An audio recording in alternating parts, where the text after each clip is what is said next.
Glória a Deus. É um prazer e uma bênção estar aqui, poder ministrar a palavra de Deus mais uma vez. Eu quero convidar você a abrir a sua Bíblia no livro do princípio, no livro de Gênesis, capítulo 41. Nós vamos ler apenas um versículo. Amém?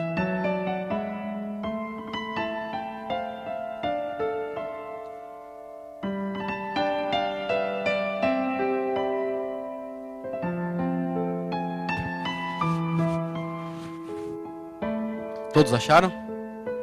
Glória a Deus. Glória a Deus. Todos acharam?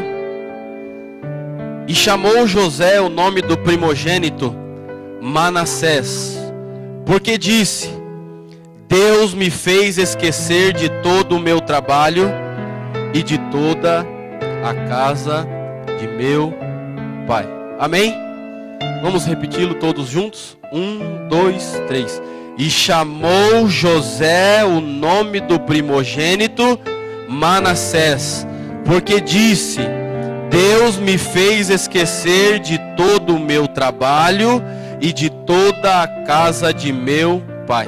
Amém? Pode se assentar. Estou feliz, eu estou sem óculos, mas vi que meu tio veio ali de novo. Ele falou que vinha. Glória a Deus pela sua vida, tio. É uma alegria ver o senhor aqui. Amém? Na cultura judaica, dar o nome ao filho era uma das coisas mais importantes, porque o nome que o pai dava ao filho era o desejo que o pai tinha para o futuro do seu filho. Por exemplo, se o pai tinha o desejo de que o seu filho fosse médico, então o nome dele seria médico, para que pudesse se cumprir o intento e o intuito do pai na vida do filho, para que o filho pudesse viver toda a graça e toda a bondade e todo o desejo que o seu pai tinha, dando a ele esse nome, como indicando que o seu pai tinha bons desejos para o seu filho. Agora, coisa poderosa é quando nós analisamos este texto. Esse verso é dentro do meu coração um dos mais importantes nas minhas leituras bíblicas. Para que eu possa nesta noite falar a você sobre Manassés, eu preciso primeiro falar sobre José. O nome José ou Yosef, do hebraico Yosef, significa que ele, Deus, lhe adicione filhos, ou que Javé lhe dê filhos. Quando nós olhamos o nome de José, precisamos voltar um pouco atrás e analisarmos o motivo pelo qual o seu nome foi José. Quando olhamos a sua história, vemos então uma das mais belas e lindas histórias de amor que a Bíblia pode nos deixar escrita. Se fosse nos dias de hoje, essa história bela, esse romance bonito, porém dramático, sem sombra de dúvida seria um best-seller. Afinal, romance é um dos principais assuntos e principais temas de vendas de livros. Quando nós olhamos para o romance, para a história de amor de Jacó e Raquel, nós começamos a entender toda a transferência e poder que havia no nome de José. Quando eu olho para a história de Jacó e de Raquel, eu pego emprestado as palavras do meu amigo pastor Tony e digo que a história deles é tão bonita que poderia-se ter o livro Cantares de Jacó. Porque se o livro de Cantares de Salomão fala e retrata a história e a intimidade de Sunamita e Salomão, a história de Raquel e Jacó mantém-se no mesmo nível de beleza de história de amor. A Bíblia diz, no capítulo 29 do livro de Gênesis, que Jacó, depois de receber a bênção de seu pai Isaac, recebendo obviamente que uma ajuda de sua mãe Rebeca, ele recebe o conselho do seu pai que lhe diz: não tome para você mulher das filhas da terra de Canaã. Vá à terra de seu avô e de seus tios, e de lá você encontrará uma mulher. A Bíblia diz que ele sai em direção ao oriente, e quando ele se achega até um lugar, ele vê 3 rebanhos de pastores que estão assentados, esperando a chegada de outros pastores para removerem a pedra do poço, para que então ele possa dar de beber às suas ovelhas. Olhe para mim. Quando ele chega, ele pergunta: da onde são aqueles pastores? E os pastores dizem: somos de Arã, de Padã Arã.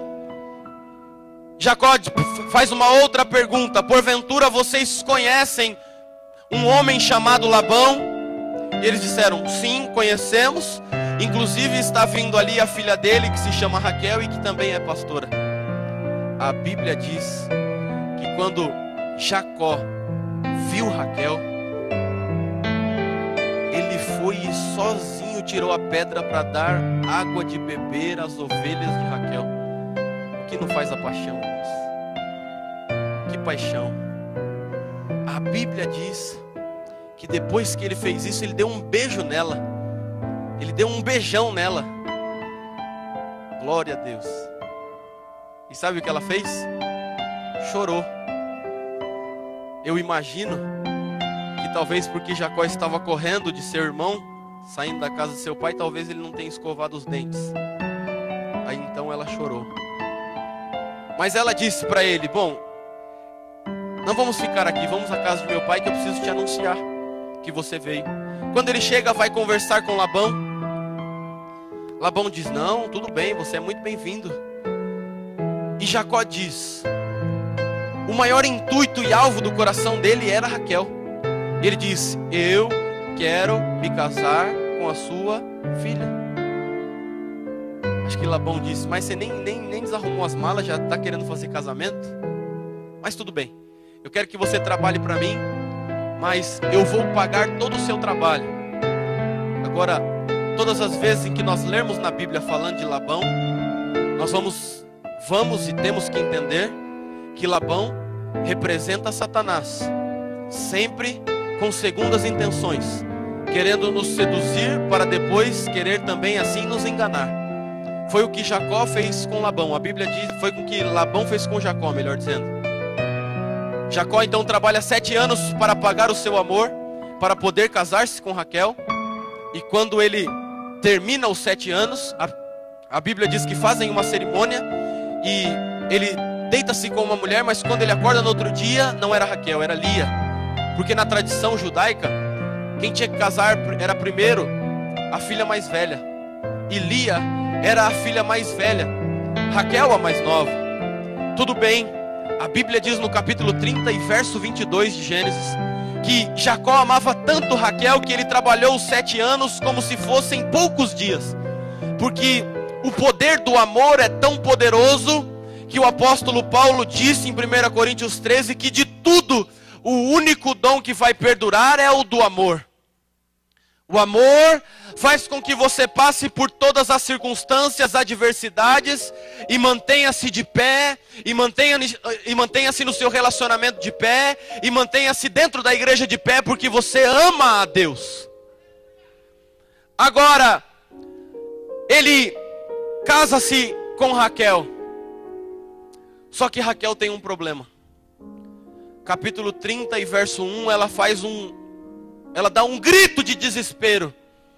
E ela diz: Jacó, dá-me filhos, senão eu morrerei. Porque ela era estéril. Veja que história de amor linda, mas com um cunho dramático muito forte. Porque eles se amavam, ele trabalhou por ela, mas ele foi enganado. E ele, além de ser enganado, agora tem a sua mulher estéril. Em contrapartida, a Bíblia diz que como Lia era a preterida e Raquel a preferida, Deus abriu a madre de Lia e ela teve filhos. Agora Raquel encontra-se em desespero,